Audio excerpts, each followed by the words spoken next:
Welcome back.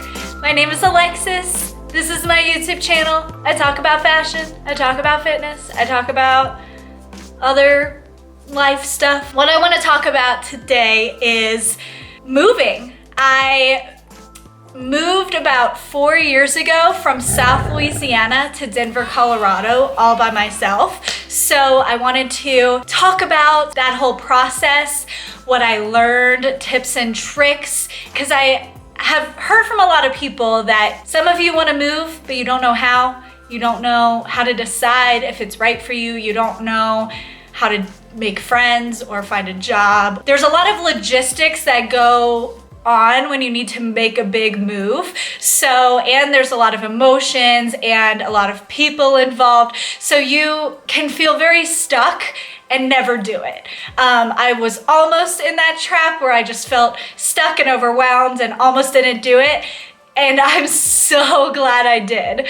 So that's my little intro, but I'm gonna jump in and tell the full story of how I moved here. I'm gonna try to be as succinct as possible, and then I will cover the cost, friends, the loneliness, jobs, housing. I'll cover all of that. So if that sounds like something that would benefit you, stay tuned. Okay, so I am from a small town in South Louisiana called Houma. It's an hour south of New Orleans. It's like almost in the Gulf of Mexico. If you've seen that show on Discovery Channel called Swamp People, that is my hometown. So I come from a very small town in a very insulated community. Ever since I can remember, I've always wanted to move to Colorado. My mom brought us skiing very often during Mardi Gras. If you are familiar with Louisiana culture at all, we get an entire week off of school for Mardi Gras. My mom would bring us up to Breckenridge, Colorado to go skiing. And I was always enamored with the snow, enamored with the people, enamored with the whole vibe. Kind of hate the word vibe, but that's kind of the only way I know how to describe it. I was just always obsessed with it. So in high school, I decided, okay, I'm going to college out of state. I'm going to Boulder, Colorado to get my undergrad. I'm doing it, I'm going. And then I did not get any scholarships or any kind of financial aid to go to Colorado. I did pretty well in high school. I was in honors and stuff like that. Mardi Gras. Colleges usually will give incentives to people in state unless you're a truly outstanding student. And I was a good student. I wasn't a truly outstanding student. So I did not get financial aid or anything to go to college in Colorado. So I ended up staying and going to LSU, Louisiana State University. And I was like, okay, I'll go to college in Louisiana. And then when I graduate college, I will go to Colorado like I want to. I finished college in 3 years. I wanted to start my life. I wanted to move. I took 18, 19 hours a semester. I tested out of a lot of classes. I wanted out of college. During my last year, I started applying to grad schools. I applied to a grad school I really wanted to go to in Boulder. It had the program I wanted. I majored in psychology and wanted to go to grad school for either social work or clinical psychology. So I applied to a clinical psychology program in Colorado. I also applied to a social work program in North Carolina and a social work program in New Orleans. I didn't get into Colorado and I was fucking devastated. And I was like, that's it. I'm stuck here. I'm stuck in this state. I wanted to move, but I didn't want to move somewhere just to say I moved somewhere. I wanted to move the place I wanted to move to. So I went to grad school in New Orleans and I was like, okay, I'm gonna finish grad school in Louisiana and then I'm gonna make myself move because I know I want to. I know that this is in the cards for me. I just knew I really wanted to. One thing, you may wonder, a lot of people, I put a question thing on my Instagram asking you guys for questions about my move. And a lot of people asked, how did you know you wanted to move? what made you make this decision? And I truly felt like I didn't belong in Louisiana. I appreciate the state so much. I appreciate that I grew up there. I feel like it partially made me who I am to come from such a unique place, and I appreciate it a lot, but I really felt like I didn't fit in there. I also hated the weather, and I hated the politics. I hated so many things about the state. So while I loved my upbringing, loved my childhood, I knew that that's not where I wanted to be for 75 years. Anyways, so that's why I was so like, I need to move. So then in grad school, it was a pretty small cohort, so you're able to get to know your teachers pretty well. And I mentioned to one of my teachers on one of the last days of grad school, I'd been applying to jobs in Colorado like nonstop and have not gotten any bites. So I was feeling very discouraged, but I told myself I could only apply to social work jobs in Colorado to make myself move. I was working as a barista at the time, so I was like, I'm gonna graduate and just work as a barista until I have a social work job in Colorado. That's how I forced myself out of my comfort zone, because I knew if I got a social work job in Louisiana, I would be like, okay, I need to stay here for at least 2 to 5 years to get like good retirement and get good experience, and that way my resume doesn't look bad that I like bounced around jobs. So I knew if I got a social work job in Louisiana, I was staying there at least for another half a decade. One of the tips I'm gonna give is to force yourself out of your comfort zone like this. And I was making enough at the coffee shop to like feed myself, and pay my rent. Yeah, I was about to graduate. I was talking to one of my teachers and telling her just like my plans, and I told her I really want to move to Denver. And she said, oh, I have a friend who works for Denver Human Services, and they're hiring a bunch of people right now for child welfare. I can make an email introduction if you'd like. And I was like, yeah, I would like. So she made this introduction. I'm still so extremely grateful for that. And I applied for this job with that connection and got an interview. And then I got a call that in December, I got a call in late December that I got the job, but would need to be there by February. And I was like, oh my God, okay, this is happening. So I packed up my shits, put my room in New Orleans on like classified lists and stuff like that to find someone to move in, to take over my lease. Packed up my shit. My sweet, beautiful mom rode with me in the car from Houma, Louisiana to Denver, Colorado, which is a 19-hour drive. We stopped in Texas. I sold anything that didn't fit in my car. I did not like get a U-Haul to bring my shitty IKEA furniture across the country. So yeah, I packed everything I could in my Honda Accord, sold the rest, and drove up with my mom. And then so that's like the story of how I came to move and my reasoning behind moving and how I chose Colorado. So that kind of answers those questions. So now I'm gonna talk logistics. Housing. I did not rent an apartment before I got there. I actually chose to do an Airbnb for the first month I lived there. I didn't want to blindly sign a lease without knowing anything about the neighborhoods or the commutes or pricing differences in the neighborhoods. Like, I didn't know any of that, and I didn't want to just blindly sign a lease without taking all that into consideration and knowing the city a little bit.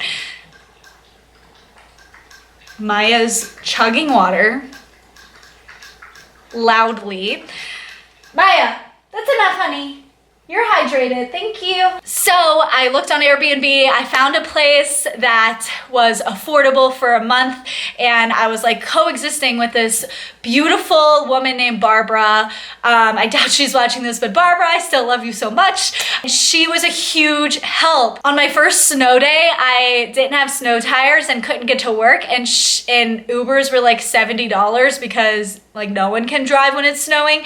And she drove me to work and she like told me all about the city. She introduced me to a few people who were close to my age. Like it was a huge help, and I'm so, so glad I did that Airbnb instead of just blindly signing a lease, because this apartment complex I was considering, I now know I would never live in that neighborhood. Like it's not a neighborhood I would ever want to live in, but I almost just blindly signed a lease and lived there. Maya. Hi. Hi, honey. Love you. All right.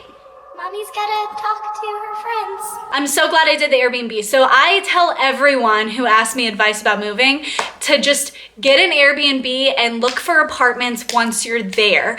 If you're able to go there ahead of time to look at neighborhoods and apartments, that's great. I did not have time to do that. So I just looked at apartments and found out about neighborhoods by asking my coworkers and just driving around myself and talking to Barbara. You may pay a little bit more for housing the first month if you're doing an Airbnb. I think it cost me like $1,300 to stay there for a month, but it was wildly worth it, wildly. So that's my housing piece, okay? Friends. This will probably be your biggest hurdle, so I'm gonna tell it how it is, okay?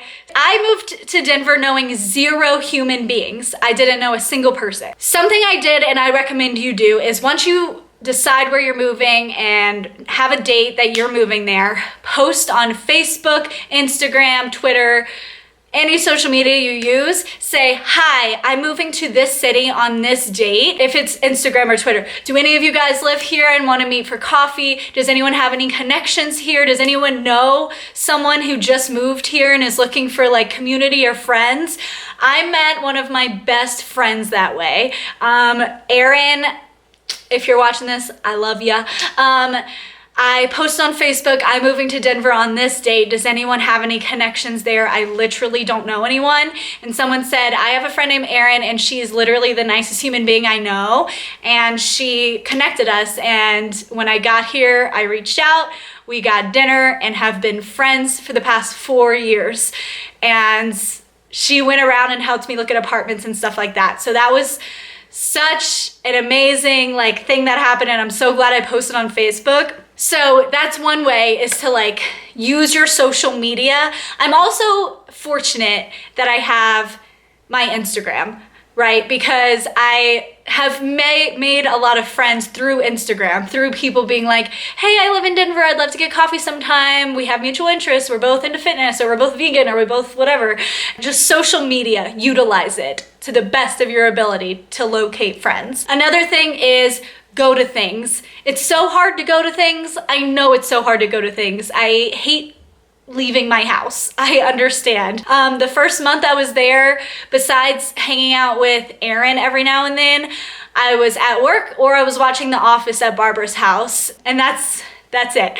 That's when like loneliness can kind of get to you, and you will be lonely. That's something I like need to say, is you will be lonely at first, and that's okay. I need you to just be prepared for that and say, I know making friends and making a community will take time, and that's okay. Remind yourself constantly, this will take time and that's okay, and it's okay to be by yourself. I like being by myself, so it didn't really get to me too much. I enjoy my own company, maybe a little too much, so I was kind of fine just being by myself a lot when I first got here. But if you're more of a social person, just know that it ends, it's okay. It's just when you're getting used to a new place, and you won't always be alone. You have to remind yourself of that, or you'll freak out and go home before things get good. So you want the things to get good. Give yourself time. So yeah, go to things. I Facebook searched like Denver vegans, and I found like a Denver vegan girls group. So I started going to those like meetups and I made a friend from that. And coworkers, depending on what kind of job you have, they had hired me with a lot of people.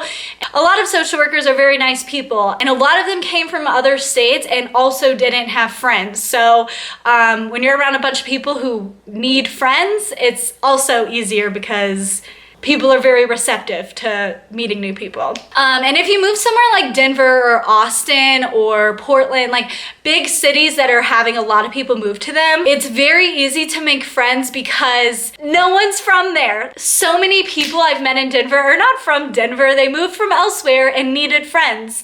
And then we hit it off. If you move to like a big city, just know that too, that you're not alone. A lot of people are just moving there and don't have a family or friends there yet. And so you'll find each other.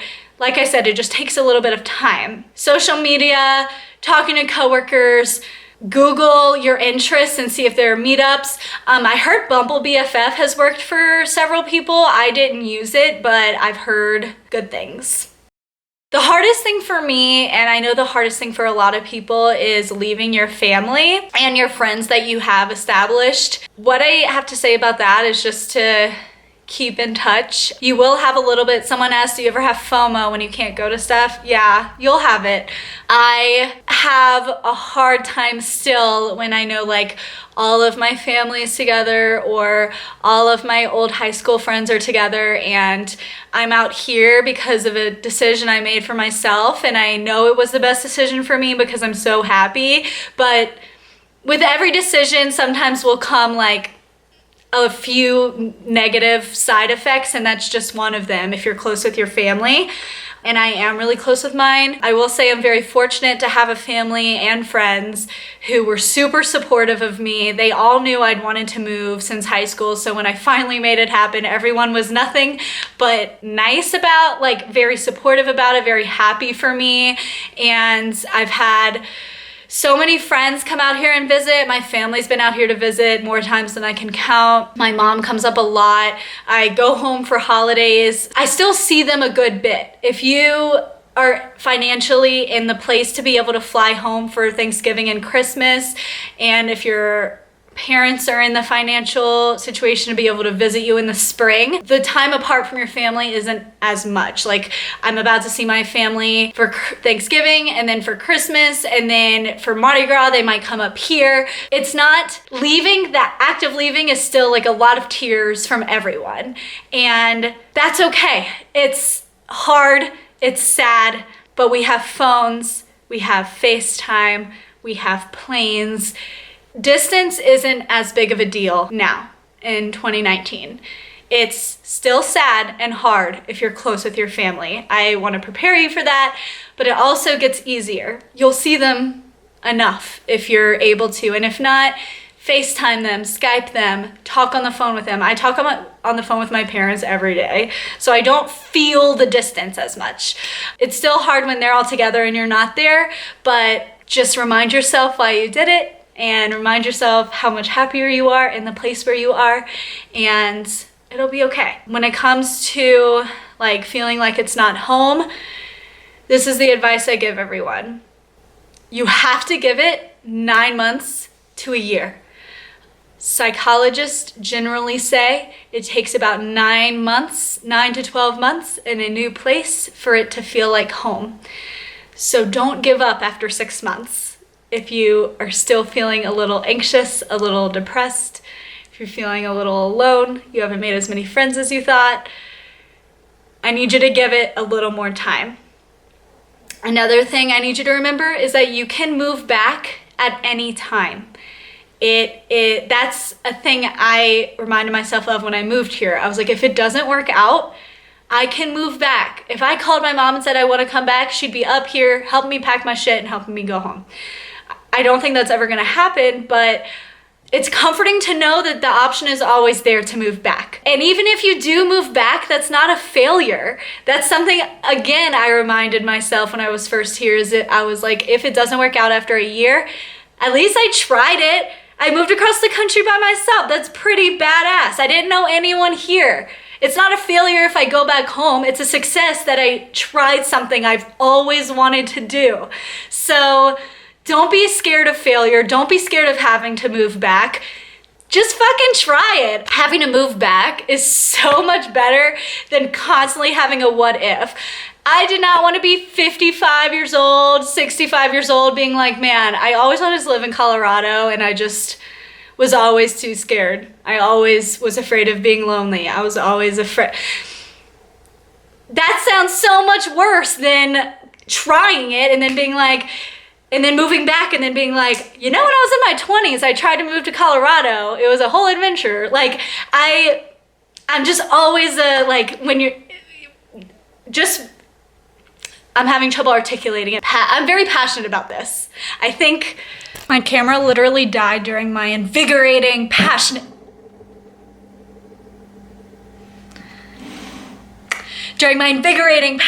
speech about going for it. So anyways, just do it. If you want to move, just try it. You can always move back. Anyways, the last thing I want to cover is jobs, employment. Okay, so I was really fortunate to get that connection that I got.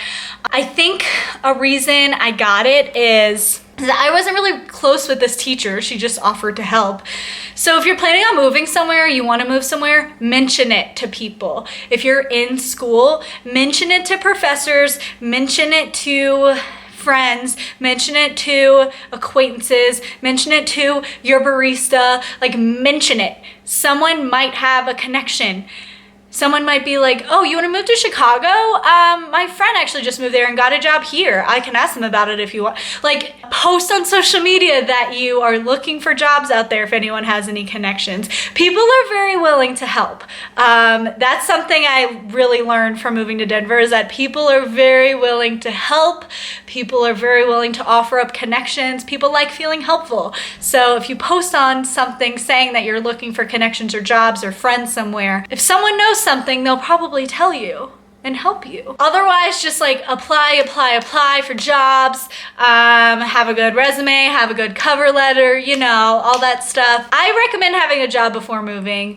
Even if you are looking for a job like in your career path, but can't find something there, get a service industry job and have some money saved up so you can live. You don't want to move out there with $2,000 in your pocket, spend it all on rent, and then can't buy food, and then you're like, well, fuck, this was a mistake, and then go home. Like, you want to give yourself leeway and time to thrive in your new environment.